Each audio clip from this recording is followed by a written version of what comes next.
Good morning, everybody. Orange J here with another Final Fantasy video. And if you're anything like me, right? If you grew up in the 90s and 2000s and you were an RPG player, you no doubt played a lot of Final Fantasy games.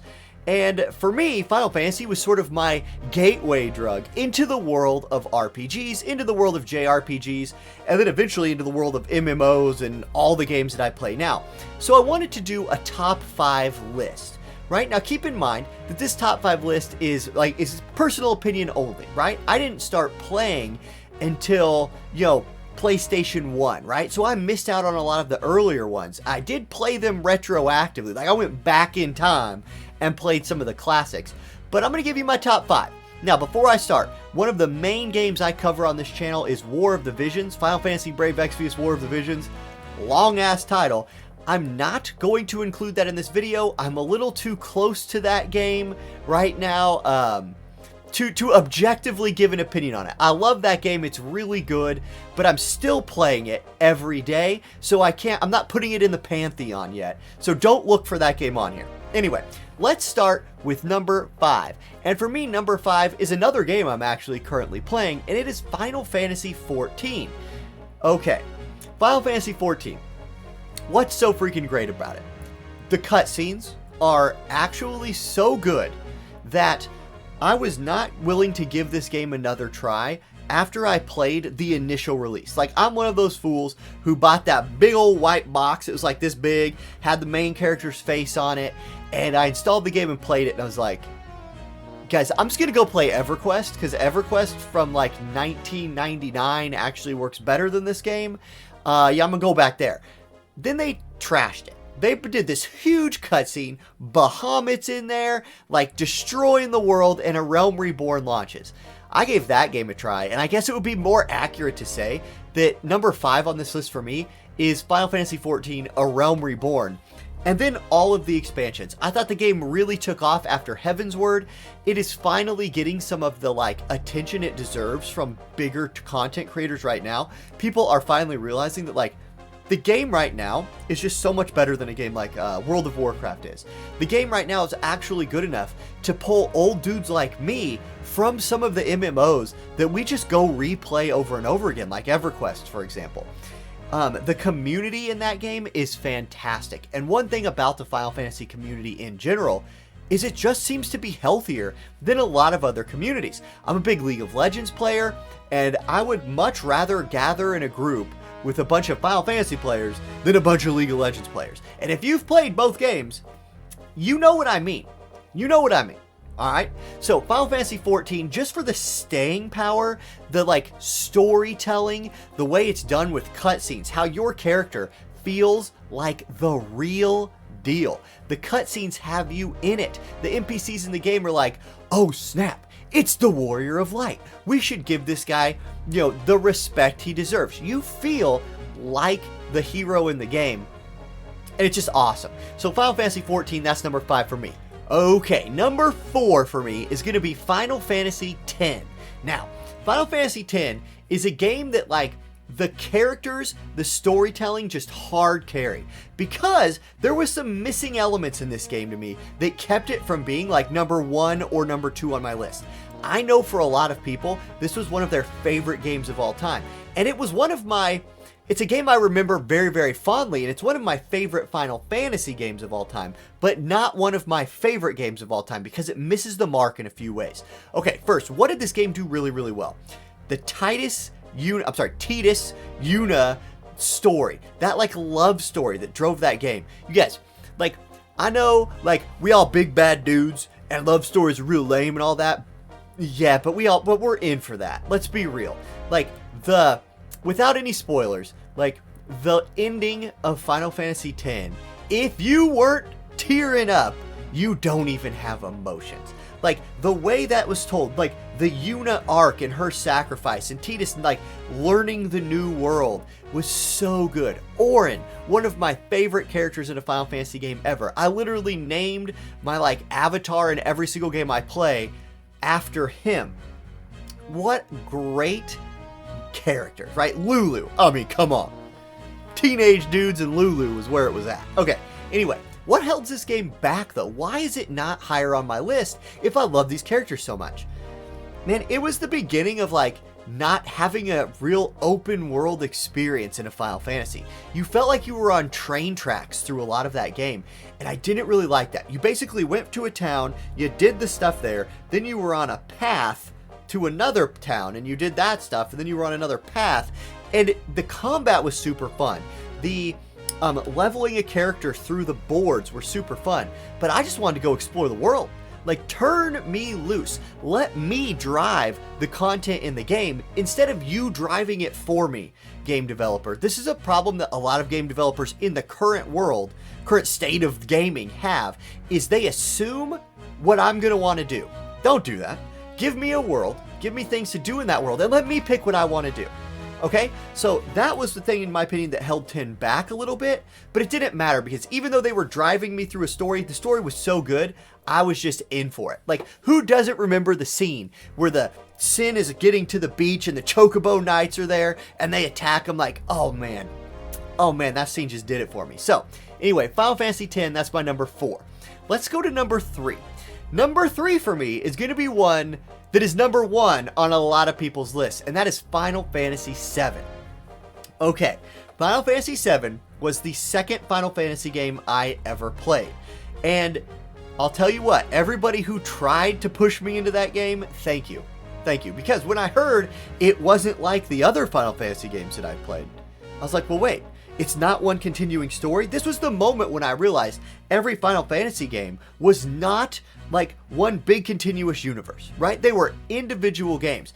And kid me was like heartbroken over that, because I was so attached to the characters from Final Fantasy VIII that I wanted to like, oh, I'm going to learn more about them in their previous story. No. We're with Cloud, Tifa, and the boys now, and it was so worth getting into.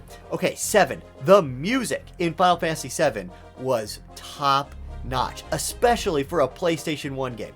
Like the opening scene where Cloud's on the train and it's like da-da-da-da-da-da-da. Oh my gosh, get your blood going.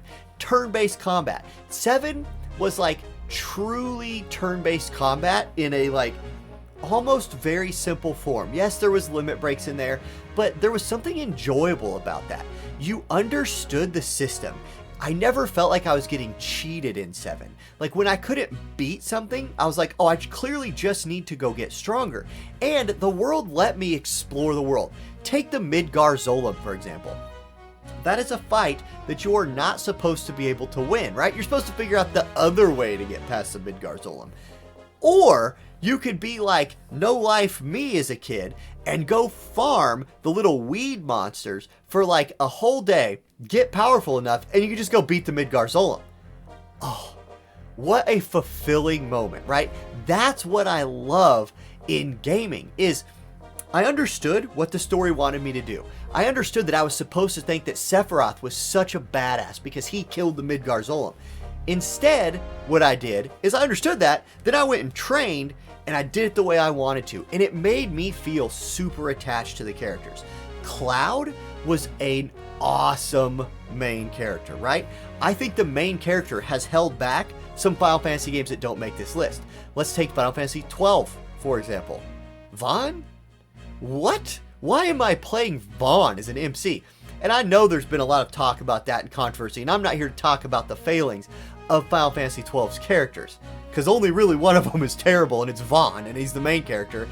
Ouch. That's not on this list, by the way. That game does not make my top 5. But, I digress. Cloud, you just felt the whole time like Cloud was both special, like he's the special snowflake that's going to save the world, but he was also flawed. And like that combination for like teenage boy me just like nailed it. I was like, yeah, I'm the special dude who's going to grow up and like colonize Mars someday or something, but I have my flaws too. Yeah, I resonate with this guy. Yeah, right. Like, dream on, child me. But the materia system, loved that. Aerith, the whole Aerith Sephiroth story. Again, it's another game where like there's points, and when Aerith's story comes to an end in 7, if again you weren't feeling something, you're a robot. those are the fulfilling moments that I live for in games. So Final Fantasy VII makes my list. Love that game. Number two on my list, Final Fantasy Tactics. Aha, here's the curveball that I bet a lot of people didn't see coming. Or if you've watched my channel, you do see it coming. Whatever. Final Fantasy Tactics. Okay, the story in Final Fantasy Tactics was phenomenal. The storytelling in Final Fantasy Tactics was kind of weird because it was very like chapter based, and you roamed around this world map, which again, you had free roam of the world map. Even though you could only go to nodes, you still got to go to whatever nodes you want, so you could fight, so you could train up your characters. The story was amazing. The way the story was told was sometimes kind of disjointed, maybe it felt like to me. But it didn't matter. I felt like I was a part of that world. The idea that Ramza was a prince, or at least, you know, an adopted half prince, whatever, he was a big deal in the world. That's important, you guys. That's huge. My character was not some like random street beggar who is now going to be talking to kings and princesses. No, that doesn't feel really real to me. The idea that Ramza, who is like scorned nobility, can rally some people around him and change the world, it nails it. That's perfect. I loved that. Agrius was one of my favorite characters in a game. The whole aesthetic of the game was really, really cool. And it was a tactical game. This was my first tactical RPG that I ever played, and I was instantly in love with it, right? That I could move dudes around a map, and every fight could be so dramatically different.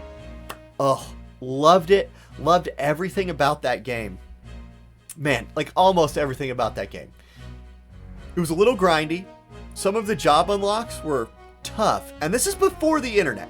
Like, this is another game that existed before I had access to the internet, or the internet was anything close to what it's like today. So if I wanted to unlock Samurai, guys, I just grinded jobs. I was like, I'm just going to level up jobs. I couldn't afford to go buy the Prima official strategy guide or whatever it was from Walmart, and I kind of didn't want to spoil that. So the grind, the characters, I loved Final Fantasy Tactics, man. I love that game. Okay, number one on my list, Final Fantasy VIII. Now, Final Fantasy VIII is a game that a lot of people might not even put in their top 5. I got to admit, maybe it's getting a lot of bonus points from me because it was the first one I played. But let me try and sell you on it. Let me try and sell you on why Final Fantasy VIII is so good. First of all, the idea of playing like an elite fighting force soldier guy, Squall, Quistis, the whole gang, right? You're in the garden, and the garden exists to train elite super soldiers.